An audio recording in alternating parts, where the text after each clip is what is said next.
An instant visitor, the goddess shone on life's thin border.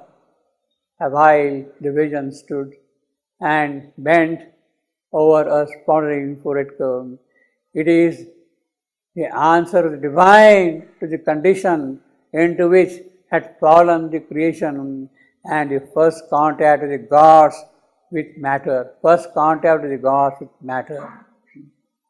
The powers of light, interpreting recondite beauty and play in colors hieroglyphs of mystic sense.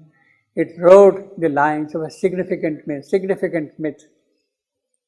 That is the story of Savitri.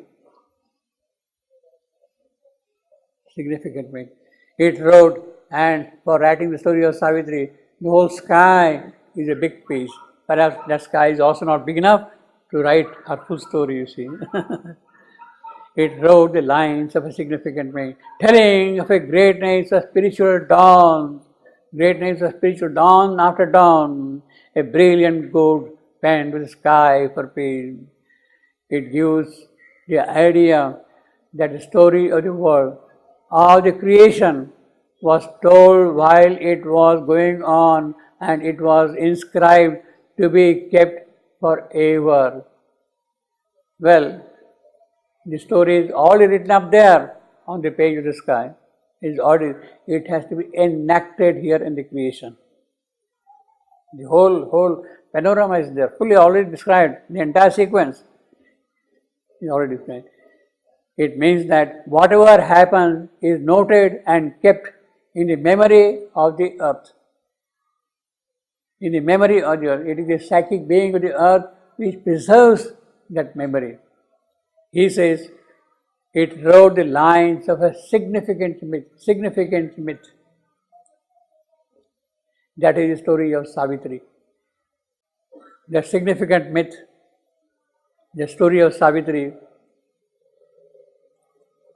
he has managed to put in 24,000 lines. Perhaps even that does not complete the story yet, you see, 24,000 lines. That is the story of Savitri. It is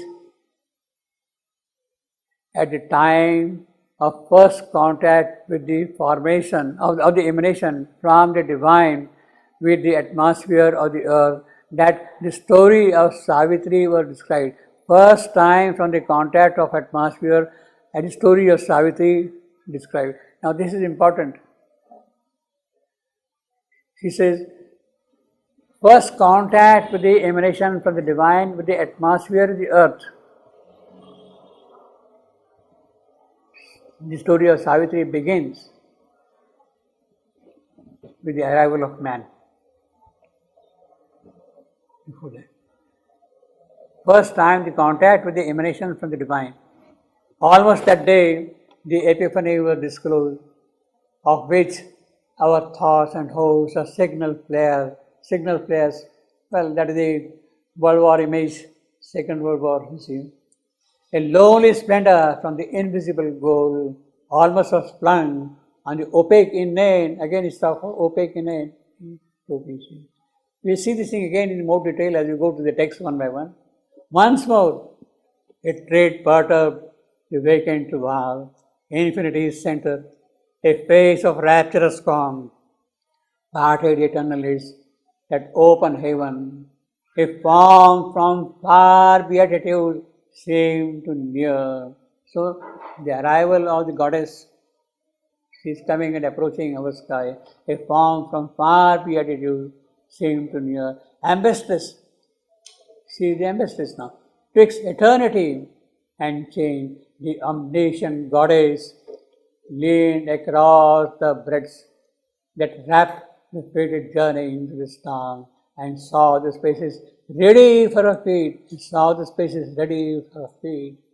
She feels encouraged that now perhaps I can go and work here. Ambassadress, the omniscient goddess, the form. It is that vision which is standing out there. Now this omniscient goddess, he has not named her, obviously. She is the absolute power of manifestation. It is she who is coming here and doing the omniscient Goddess. She is the creator of Satchidananda, and it is she who will come and do things further up here, you see. Ambassadors to eternity and change, leaned across the breadths that wrapped the fated journey into the storm and saw the spaces ready for her feet. This ambassador Goddess is important, omniscient Goddess. It is the coming down of the Mother, of the Divine Mother. He says, and saw the spaces ready for her feet. Yes, perhaps I can go now and do something there. A lonely splendor from the invisible goal almost was flung on the opaque inane from the invisible goal. Beyond manifestation, it was Savitri coming down. So, who is Savitri after all? Savitri is the omniscient Goddess. It is this omniscient Goddess who is coming here as incarnate Savitri. It was Savitri is coming down. There is nothing to say, nothing comes. It is all complete as it is. There is nothing to explain and nothing to add. This is what Mother says. She has explained everything. What can I say in school there? Once half looked behind for a veiled sun. Once she half looked, that Goddess, she half looked, yes, let me see behind for her veiled sun. Then, thoughtful, went to her immortal work, whatever work she's carrying on. Earth felt the imperishable passage close. The waking ear of nature heard her steps. She is coming here, and the nature is now kind of awakened. Yes, she is arriving, she is awake. And wideness turned to her its limitless eye, and scattered on sealed depths her luminous smile, kindled to fire the silence of the world. Kindled to fire. It is smile that kindles the fire, the silence of the world. That is the power of smile. Surreal. All grew a consecration then arrived. Kindled to fire.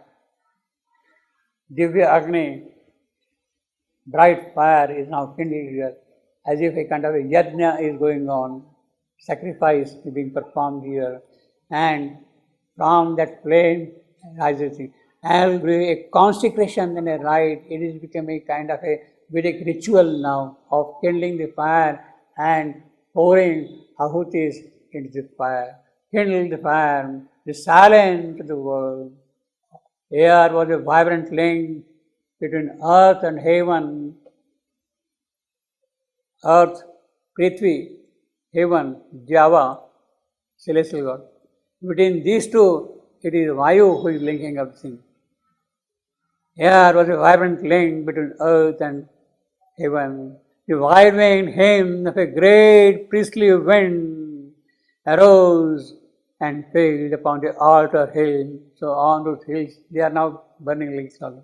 The high boughs spread in a revealing sky. So this is really the Vedic yajna which is going on here. Because she is coming here. In fact, if she is arising, if she is coming here, appearing here, she will come out of this yogic fire, the fire of this yajna, she will emerge and stand there. That is how the birth of Savitri is described in Vyasa's story. Ashwapati is offering ahutis day after day, month after month, year after year, for 18 years constantly. And at the end of 18 years, then from the Yajna Kunda rises the divine Savitri. It is that she is now here. The high boughs spread in a revealing sky. So the whole nature, everything is now engaged in that Yajna, Savitri Yajna. That is the expression how nature was conscious of her descent, because the descent was changing the attitude and nature of things. She came down to kindle the fire of aspiration. What is her purpose? To kindle the fire of aspiration of coming here. Nature was conscious of her arrival. All that is considered as inanimate nature, that is the wind, the water, and the trees, the flower, everything received her joyously.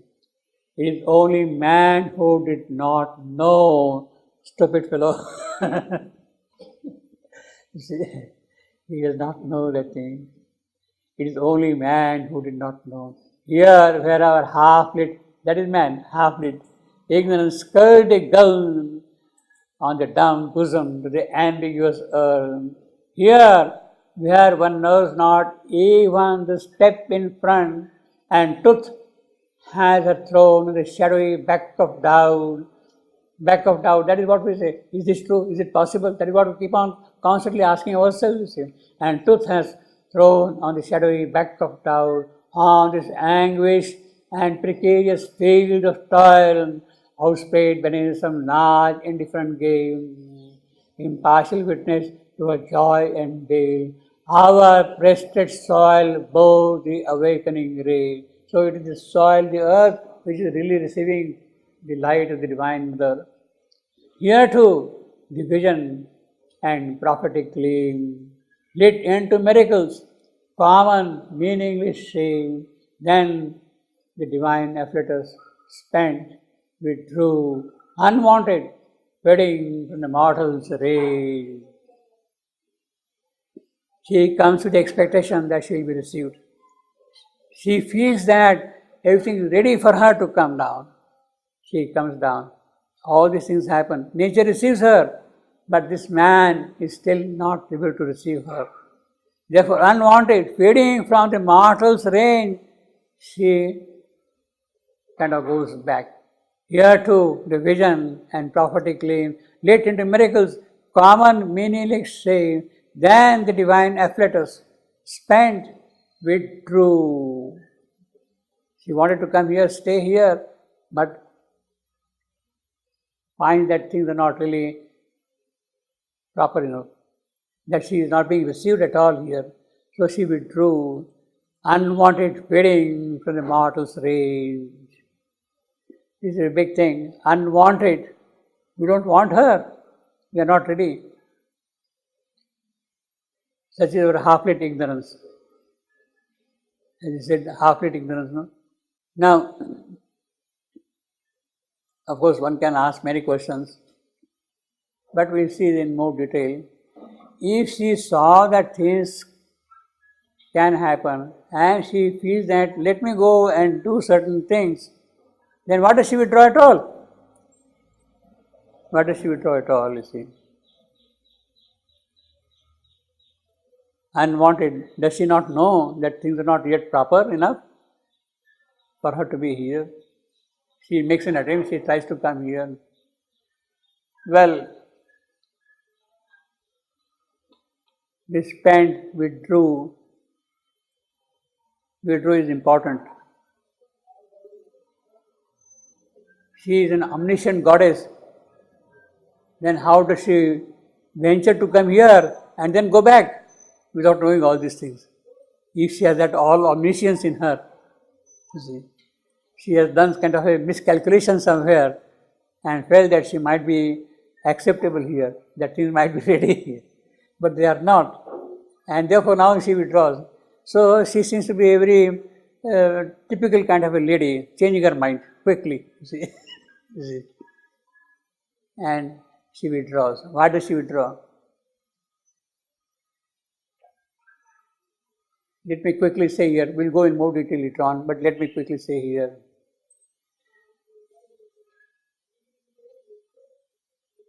If things had to happen here in a deep and enduring manner, it is not that the coming of the omniscient goddess is going to help. God may come here, do work here, but that may not be of much consequence in the real sense. That may not be of real much consequence here. And she has to take care of something else for that purpose. Why it may not be of much consequence? A goddess coming and working is not the way of changing things. Cannot be the way of changing things. She has to come down here and take mortal birth herself and go through the entire process of the mortal to establish the divine light here in this creation. It is not by imposing light from above that things can happen here.